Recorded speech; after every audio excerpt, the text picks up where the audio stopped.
রাজশাহী জেলা আমির জনাব আব্দুল খালিক, গুদাগাড়ি তানুরের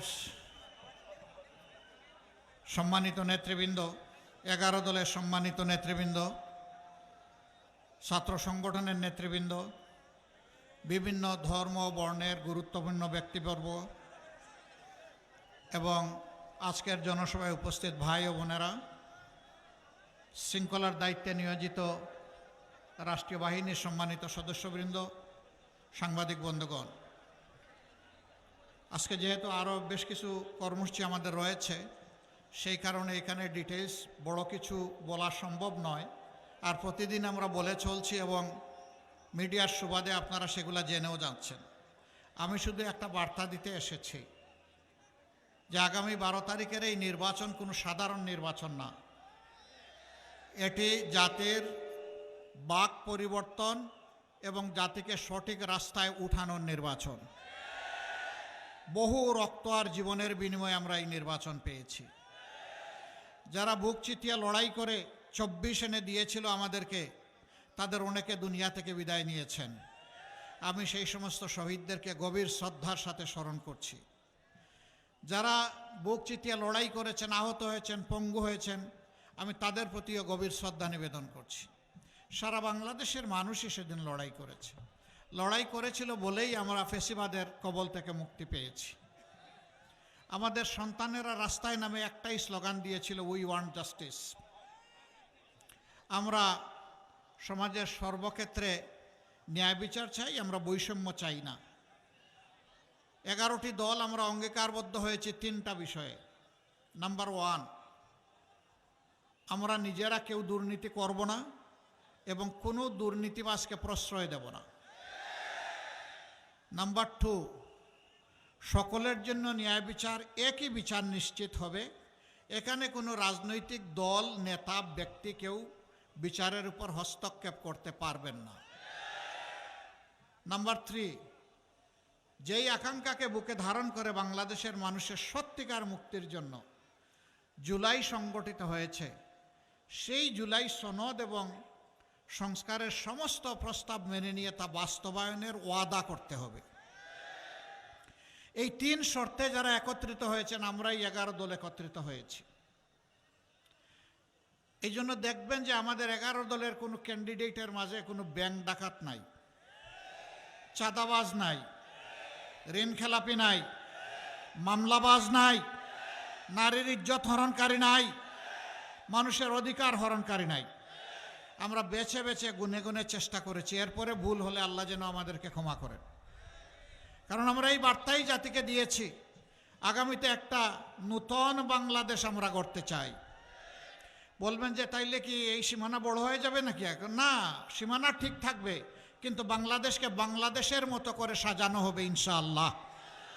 অনেকে বলে এটা সিঙ্গাপুর হবে, কানাডা হবে, আমরা বলি না, এটা ইনশাআল্লাহ উত্তম বাংলাদেশ হবে। যেই বাংলাদেশের প্রত্যেকটি নাগরিক সে পরিচয় দিয়ে বলবে আলহামদুলিল্লাহ আমি একজন বাংলাদেশী, আরও সহজভাবে বলবে আমি বাংলাদেশ। অর্থাৎ বাংলাদেশ কি জিনিস আমাকে দেখে জেনে নাও।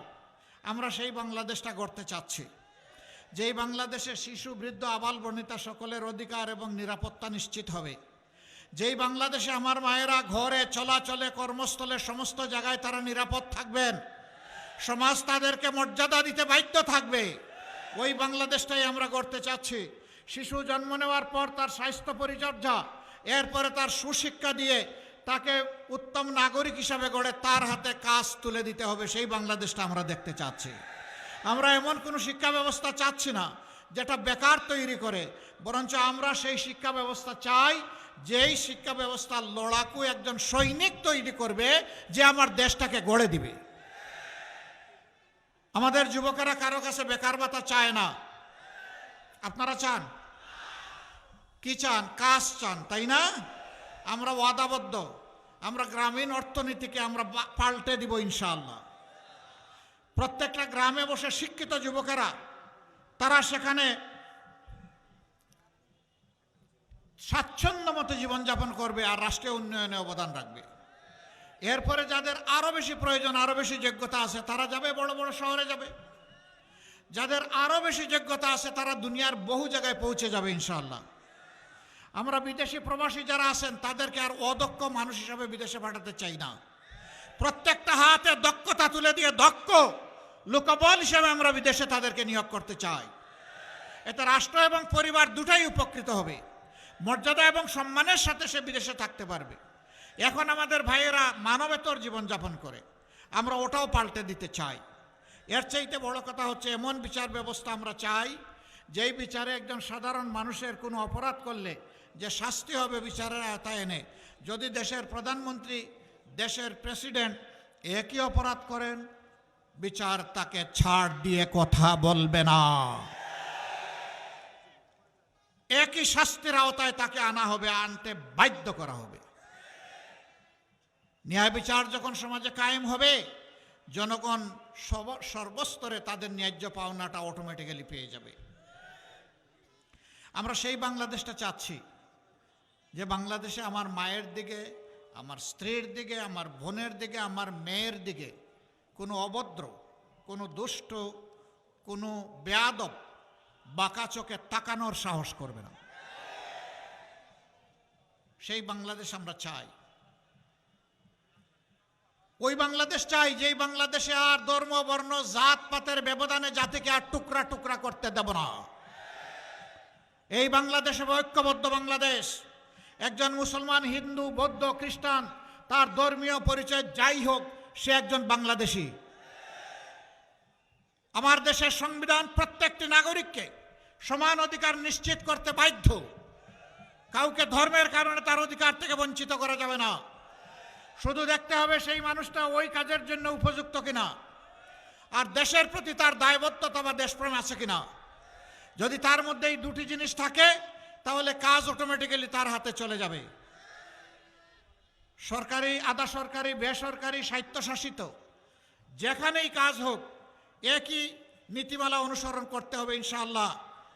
কর্মস্থলে যে সমস্ত নারীরা, বোনেরা, মায়েরা কাজ করেন তাদের জন্য baby care, day care centre গড়ে তোলা হবে জায়গায় জায়গায়, এবং শিল্প ঘন এলাকায় তাদের জন্য আলাদা বিশেষায়িত হাসপাতাল গড়ে তোলার পরিকল্পনা আমাদের রয়েছে। কারণ রাষ্ট্রকে তারা দিয়েই যাবে আর তার নিজের মূল্যায়ন মর্যাদাটা রাষ্ট্র করবে না, এটা হতে পারে না।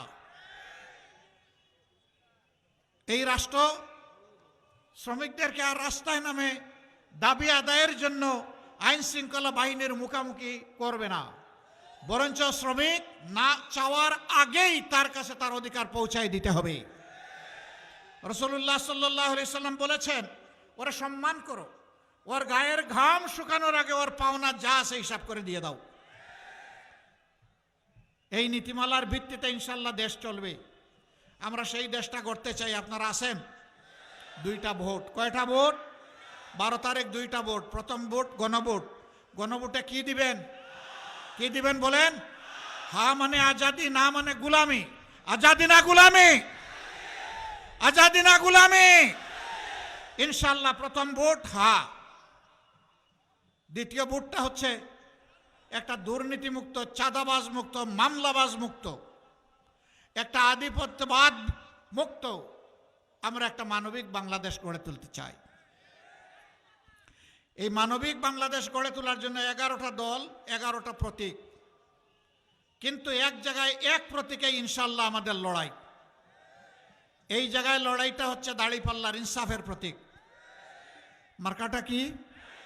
আরো জোরে ইনশাল্লাহ। মানুষটাকে অধ্যাপক মুজিবুর রহমান, উনারে চিনেন? উনি বসন্তের কোকিল, উনি সর্বক্ষণ আপনাদের সাথে আছেন, সুখ দুঃখের সঙ্গী, ভাই বোনদের সবার খেয়াল রাখেন, কোনো দল মত এগুলার ব্যবধান করেন, তিনি সবাইকে বুকে ধারণ করেন। সেই মানুষটার হাতে এখন ইনসাফের প্রতীক দাঁড়িপাল্লা আমরা তুলে দিচ্ছি। মুজিব ভাই একটু এগিয়ে আসুন।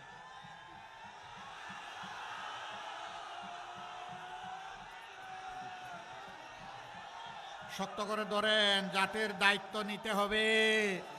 মজবুত হাতে ধরেন, উঁচু করে ধরেন। ভাই প্রতীক আছে? কোন সে প্রতীক? আরো জুড়ে আকাশ বাতাস কাঁপিয়ে দাও। ইনশাআল্লাহ বিজয় হবে। ইনশাআল্লাহ 12 তারিখ সারাদিন সকাল সন্ধ্যা ভাই বোনেরা সবাই মিলে দলে দলে বিজয় হবে ইনশাআল্লাহ। বিজয়মালা। জাযাকুমুল্লাহু খায়রান, বারাকাল্লাহু ফি হায়াতিকুম। আসুন মহান মাবুদের শুকরিয়া আদায় করে তার নামে উচ্চকিত ধ্বনি করে আমরা বিদায় নেই। লিল্লাহি তাকবীর, লিল্লাহি তাকবীর। ইনকিলাব, ইনকিলাব, ইনকিলাব, ইনকিলাব, ইনকিলাব জিন্দাবাদ। সালাম এবং দোয়া সকলের কাছে ইনশাআল্লাহ পৌঁছে দিবেন। আমরা যে জোয়ার শুরু হয়েছে মহান রবের দরবারে, আমরা ভিক্ষা চাই, হে আল্লাহ আগামীর বাংলাদেশ তুমি নিরাপদ বাংলাদেশ বানিয়ে দাও। আসসালামু আলাইকুম ওয়া রাহমাতুল্লাহ। 6 ফেব্রুয়ারি প্রবাসী সিটি সাইট অফিসে আয়োজন করা হয়েছে ইনভেস্টর্স ফেয়ার 2026। ভিডিও কলে মিলবে ফ্রি ওমরা সুযোগ সহ অবিশ্বাস্য সব উপহার। দিনব্যাপী এই আয়োজনে শিশুদের জন্য থাকবে আনলিমিটেড ফান রাইড, আর বড়দের জন্য মনোরম নৌকা ভ্রমণ ও কলাপাতায় পরিবেশিত লাঞ্চ। মাত্র 10,000 টাকায় বুকিং। আরও বিস্তারিত জানতে যোগাযোগ করুন স্ক্রিনে দেওয়া নম্বরে।